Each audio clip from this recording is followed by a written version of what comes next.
کبھی کسی چوڑیاں بیچنے والی کو آپ سے پیار ہوا ہے؟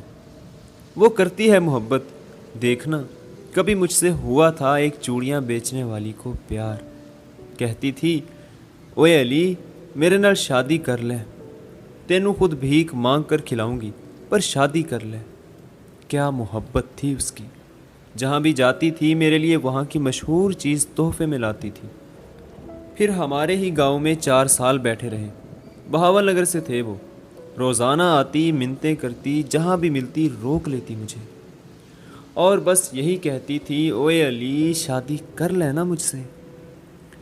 پھر وہ واپس بہاول نگر اپنے آبائی گاؤں چلے گئے۔ سب دوستوں نے کہا چل یار دریائے چناب پہ چلتے ہیں، پیر باہو سلطان کے مزار پر بھی جائیں گے۔ میں چل دیا، چناب پر گئے، مچھلی کھائی، خوب انجوائے کیا۔ اس دن مجھے ایک عجیب اداسی تھی دل میں، جیسے دل مر گیا ہو۔ وہاں سے ہم باہو سلطان کے مزار پر چلے گئے۔ وہاں پہنچ کر سب مزار پر چل دیے۔ میرا دل نہیں تھا، اس لیے میں اپنی گاڑی کے پاس کھڑا ہو گیا۔ پیچھے سے کسی نے بازو پکڑا اور آہ سی سنائی دی، علی میری دعا رنگ لے آئی، تیرا دیدار ہو گیا، ساڈی عید ہو گئی۔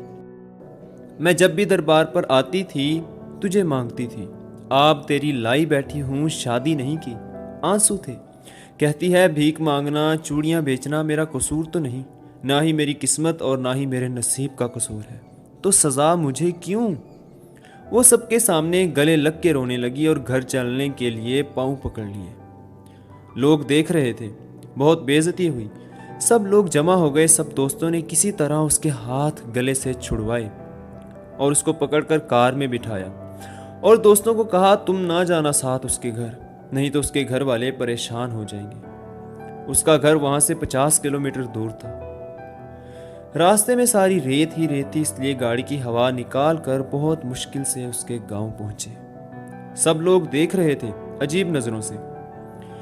اس نے جاتے ہی طوفان کھڑا کر دیا۔ سب سہیلیاں اس نے جمع کر لی، ناچنے لگی اور خاطر تواضع میں لگ گئے سب گھر والے۔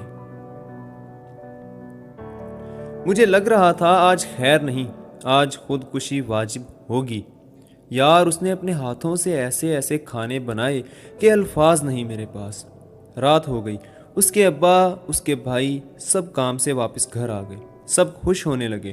اب ڈرامہ کہو یا اس کی محبت، اس نے کہا کہ وہ میرے سامنے اپنی چارپائی ڈالے گی، رات بھر مجھ سے باتیں کرے گی، رات بھر سونے نہیں دیا۔